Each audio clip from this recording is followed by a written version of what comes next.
আকৌ কওক প্লিজ বুলি কওক এই কওক কওক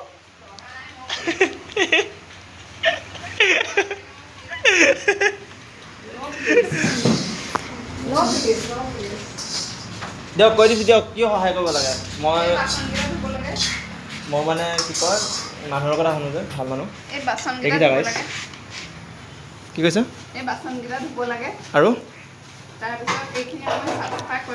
কিমান টকা দিব বাচন ধোৱা এটা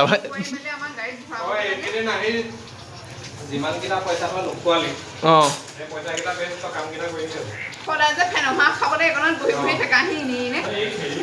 মই যে আহি পিনি যে ৰুটি যে বেলি দিব সেইটো কোনে ক'ব এক চেণ্ট মই সেইটো এখন ৰুটিৰ দাম এইটো 1000 টকা গম পাই নাই মোৰ হাতৰ ৰুটি বেলা ইয়াত মৰিলে কিন্তু